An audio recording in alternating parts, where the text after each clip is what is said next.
ሰላም ጤና ይስጥልን ውድ በሀገር ውስጥና በውጭ የምትገኙ ቤተሰቦቻችን ከገበታ ሚዲያ የዕለቱን አበይት ዜናዎችንና ትኩስ መረጃዎችን ይዘንላችሁ ቀርበናል። አብራችሁን ቆዩ። በቅድሚያም ዋና ዋናዎቹን ስልጣን ከእጃችን ሊወጣ ነው፣ ጠቅላይ ሚኒስትሩ አነጋጋሪ ነገርን ተናገሩ። ጠቅላይ ሚኒስትር አብይ አህመድ በትናንትናው ዕለት ያደረጉት ንግግር መነጋገሪያ ሆኗል። ጠቅላዩ የቱሉ አራራ የተቀናጀ ሞዴል መንደርን በይፋ የመረቁ ሲሆን በኦሮምኛ ቋንቋም ንግግር አድርገዋል። በብሔራዊ ቴሌቪዥን በተላለፈ በዚህ ንግግራቸው ስልጣኑ ከእጃችን ሊወጣ ነው ብለዋል። ጠቅላይ ሚኒስትሩ ይህንን ያስባላቸው ጉዳይ ምንድን ነው?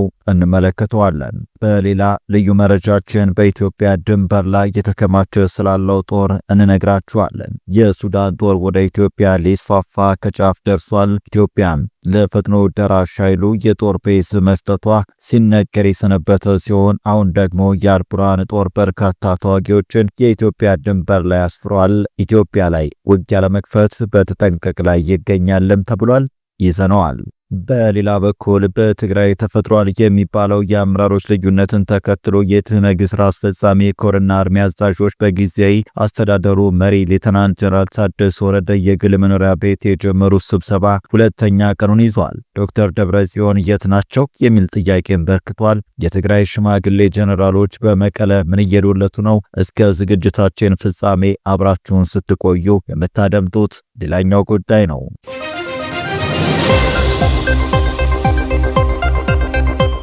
ቻናሉን ሰብስክራይብ፣ ቪዲዮ ላይክ በማድረግ እስከ ፍጻሜው አብራችሁ እንድትቆዩም በአክብሮት እንጠይቃለን። ወደ ቀዳሚው ጉዳያችን እናልፋለን።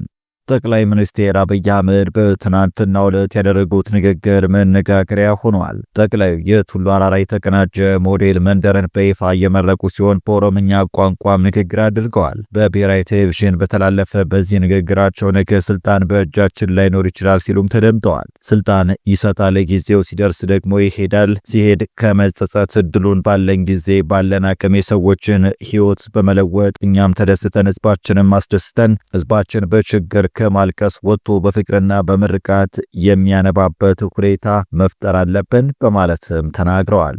ጠቅላዩ አክለውም ስልጣን ላይ ያላችሁ ሰዎች በወረዳ በዞንና በክልል የምታስተዳድሩ ሰዎች ይህንን ጉዳይ በልባችሁ ማኖር አለባችሁ በማለት መልእክት ማስተላለፋቸውንም ሰምተናል። ይህ ንግግር እያደመጡ ግን ጠቅላይ ሚኒስትሩ በስልጣን የሚቆዩበት ጊዜ ረጅም እንደማይሆን የተገነዘቡትና አንዳች ስጋት የገባቸው ይመስላል እያሉም ነው። በቀጣይ መረጃችን የሱዳን ጦር ወደ ኢትዮጵያ ሊስፋፋ ከጫፍ ደርሷል። ኢትዮጵያ ለፈጥኖ ደራሽ ኃይሉ የጦር ቤዝ መስጠቷ ሲነገር የሰነበተ ሲሆን አሁን ደግሞ የአልቡርሃን ጦር በርካታ ተዋጊዎችን የኢትዮጵያ ድንበር ላይ አስፍሯል። ኢትዮጵያ ላይ ውጊያ ለመክፈት በተጠንቀቅ ላይ ይገኛል። ከሳምንታት በፊት ሱዳን ትሪቡን የአልቡርሃን ጦር በቤንሻንጉል አቅጣጫ ጥቃት ለመክፈት ዝግጅት ማጠናቀቁን ዘግቦ ነበር።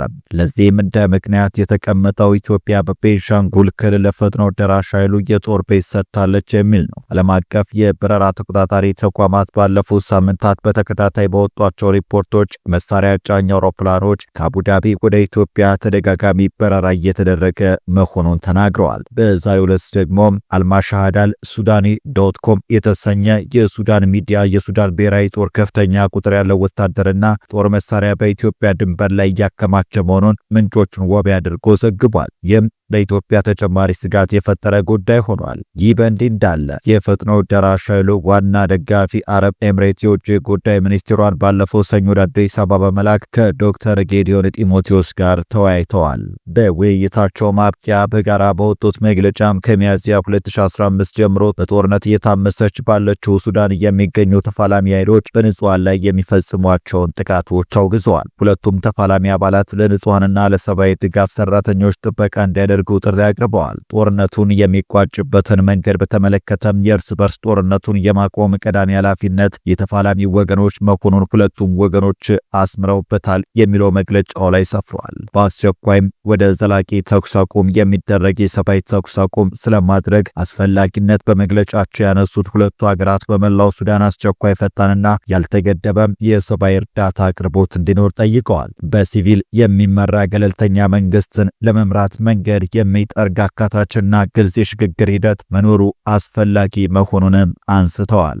የተባበሩት መንግስታት የሱዳን ጦርነት እየተቀጣጠለ ለመምጣቱ አንዱ ምክንያት የውጭ ድጋፍ መሆኑን ቢያነሳም የትኛውንም አካል ግን በስም አልጠቀሰም።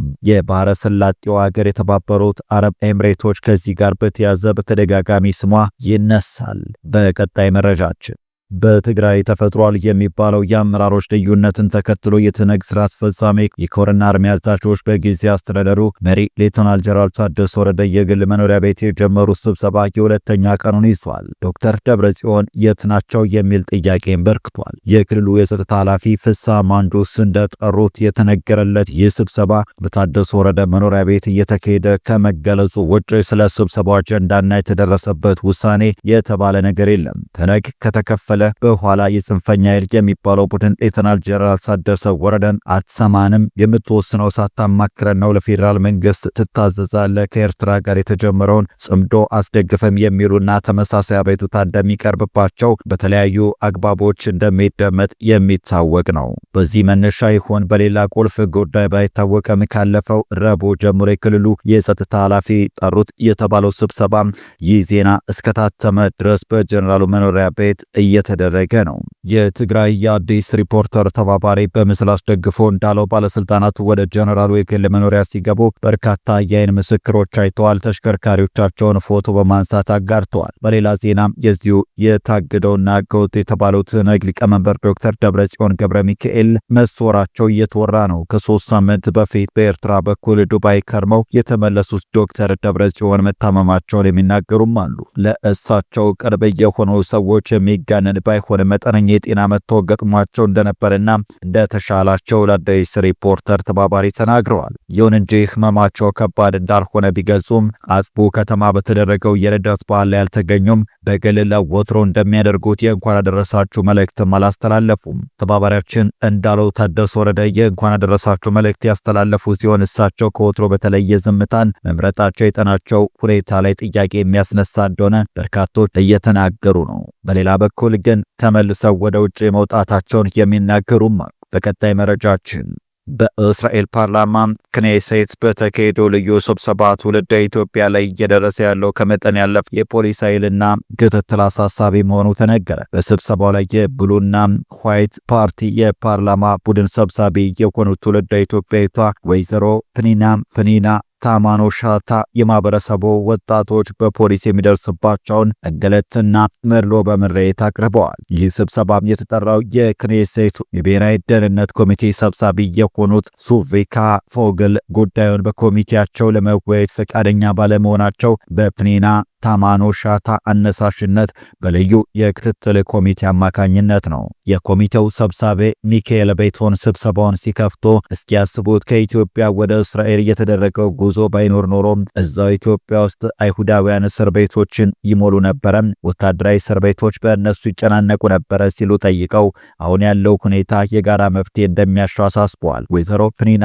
በስሜት ተሞልተው እንደተናገሩት ከ7 ዓመቱ ጀምሮ ልጄ ከቤት ሲወጣ ፖሊስ ካየ እንዲደውልልኝ ነው የምመክረው። ይህ ደግሞ የኔ ብቻ ሳይሆን የሁሉም የማህበረሰብ እናቶች ዕጣ ፈንታ ነው ብለዋል። ጥቁር ያልሆኑ እስራኤላውያን ወገኖቻችን እኛ ደህንነት እንደማይሰማ ሊረዱን ይገባል ብለዋል። በዕለቱ የተገኙ ተጎጂ ቤተሰቦችም ልብ የሚነካ ምስክርነትን ሰጥቷል። ዳኒ መንግስቱ የተባሉ እናት በውትድርና ያገለገለና የጦርነት የስነ ልቦና ጉዳት ያለበት ልጃቸው ሙሼ በአሽዶድ ከተማ በፖሊስ በጭካኔ እንደተደበደበና እስር ላይ እንደሚገኝ በእንባ ታጅበው ተናግረዋል። ታገስት መኮንን የ12ና 13 ዓመት ልጃቸው በሲቪል የለበሱ ፖሊሶች እንደታሰሩና ልጆቹ በፍርሃት ከቤት መውጣት እንደማይችሉ ተናግረዋል። አዲስ ዓለም ደጎ የተባሉ እናት የ12 ዓመት ልጃቸው በስርቆት ተጠርጥሮ ፖሊስ መሳሪያ እንደመዘዘባቸው አስረድተዋል። ኡርኤል ዮሴፍ የተባለ ወጣት ደግሞ ፖሊስ ጣቢያ ቅሬታ ለማቅረብ ሄዶ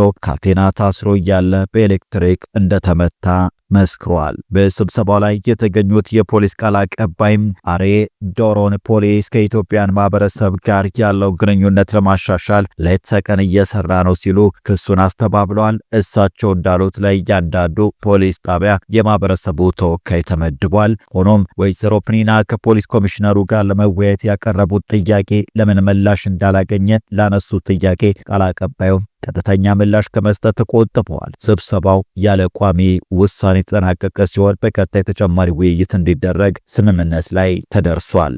በመጨረሻም ኢትዮጵያና የተባበሩት አረብ ኤምሬቶች አንዳቸው የሌላቸውን ሰላምና ደህንነት እንዲሁም የግዛት አንድነት ለማስጠበቅ ያላቸውን ስትራቴጂክ አጋርነት በድጋሚ ያረጋገጡ። የሁለቱ ሀገራት የውጭ ጉዳይ ሚኒስቴሮች በጋራ ባወጡት መግለጫ ቀጠናዊ መረጋጋትን አደጋ ላይ የሚጥሉ ተግዳሮቶችን ለመፍታት ያላቸውን ቁርጠኝነትም ገልጿል።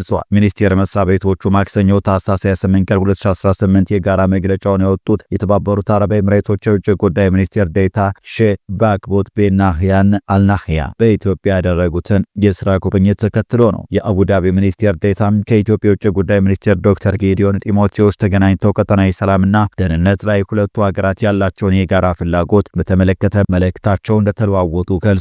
ምሽት ላይ የወጣ የጋራ መግለጫም ይህንኑ የሰላምና ደህንነት ጉዳይ አንስቷል። ሁለቱም ወገኖች አንዳቸው የሌላቸውን ሰላምና ደህንነት፣ የግዛት አንድነትና ኢኮኖሚያዊ ፍላጎቶች ለመደገፍና ለማስታወቅ ያላቸውን ሁለንተናዊ ስትራቴጂካዊ አጋርነት በድጋሚ አረጋግጧል ይላል መግለጫው። ዶክተር ጌዲዮንና ሼህ ባክቦት ከሁለትዮሽ ጉዳዮችን በተጨማሪ ቀጠናዊና ዓለም አቀፋዊ ሰላምና የጸጥታ ጉዳዮች ላይ የተመዘገቡ ቁልፍ ለውጦችን እንደገመገሙ መግለጫ ያስረዳል። ሁለቱም ወገኖች መረጋጋትን ለማምጣትና ዘላቂ ሰላምን ለማስፈን ያላቸውን ቁርጠኝነት መግለጻቸውን ባሰፈረው መግለጫው ላይ የሱዳን የእርስ በርስ ጦርነት ጉዳይ በአጽንኦት ተነስቷል። ከሚያዝያ 2015 ጀምሮ ጦርነት እየታመሰች የምትገኘው ሱዳን ተፋላሚ ኃይሎች በንጹሃን ላይ የሚፈጽሟቸውን ጥቃቶች አውግዘዋል። ሁለቱም ተፋላሚ አካላት ለንጹሃንና ለሰብአዊ ድጋፍ ሰራተኞች ጥበቃ እንዲያደርጉ ጥሪ አቅርበዋል። ጦርነቱን የሚቋጩበትን መንገድ በተመለከተም የእርስ በርስ ጦርነቱን የማቆም ቀዳሚ ኃላፊነት የተፋላሚ ወገኖች መሆኑን ሁለቱም ወገኖች አስምረውበታል የሚለው መግለጫው ላይ ሰፍሯል። በአስቸኳይ ወደ ዘላቂ ተኩስ አቁምነት የሚደረግ የሰብአዊ ተኩስ አቁም ስለማድረግ አስፈላጊነት በመግለጫ ያነሱት ሁለቱ ሀገራት በመላው ሱዳን አስቸኳይና ፈጣን እንዲሁም ያልተገደበ የሰብአዊ እርዳታ አቅርቦት እንዲኖር ጠይቀዋል። በሲቪል የሚመራ ገለልተኛ መንግስትን ለመመስረት መንገድ የሚጠርግ አካታችና ግልጽ የሽግግር ሂደት መኖሩ አስፈላጊ መሆኑንም አንስተዋል። የተባበሩት መንግስታት የሱዳን ጦርነት እየተቀጣጠለ ለመምጣቱ አንዱ ምክንያት የውጭ ድጋፍ መሆኑን ቢያነሳም የትኛውንም አካል በስም ሳይጠቅስም የባህረ ሰላጤው ሀገር የተባበሩት አረብ ኤምሬቶች ከዚሁ ጋር በተያያዘ በተደጋጋሚ ስሟ ይነሳል። የሰብአዊ መብት ተሟጋቹ ተቋም አምነስቲ ኢንተርናሽናልን ጨምሮ የተለያዩ አካላት አቡዳቢ ከሱዳን ጦር ጋር እየተዋጋ ላለው የፈጥኖ ደራሽ ኃይል መሳሪያ እንደምታቀርብ በማንሳት ይከሳሉ። የተባበሩት አረብ ኤምሬቶችና የሱዳን ፈጥኖ ደራሽ ኃይል ግን ይህንን ክስ በተደጋጋሚ ውድቅ አድርጓል። የኤምሬቶችና የኢትዮጵያ ውጭ ጉዳይ ሚኒስቴር በጋራ በወጡት መግለጫ ሁለቱም ወገኖች ሰላምን ማስፈን፣ ቀጠናዊ መረጋጋትን የሚፈታተኑ ተግዳሮቶችን ለመፍታትና የቆየ ስትራቴጂካዊ አጋርነታቸውን ለማጠናከር የጋራ ቁርጠኝነት እንዳላቸው ጠቅሷል። ከጠቅላይ ሚኒስትር አብይ አህመድ መንግስት ወደ ስልጣን መምጣት ወዲህ ከኢትዮጵያ ጋር ያላት ትብብር በብዙ መልኩ የጠነከረው ኤምሬቶች እንደ ሰላምና ደህንነት እንዲሁም ኢኮኖሚያዊና ኢንቨስትመንት ባሉ ጉዳዮች ላይ የአዲስ አበባ አጋር ነች። ውድ ተመልካቾቻችን ለዛሬ ያዘጋጀንላችሁ አበይት ዜናዎች እነዚህ ነበሩ። ገበታ ሚዲያን ሰብስክራይብ በማድረግ ቤተሰብ ይሁኑ። ጤና ይስጥልን።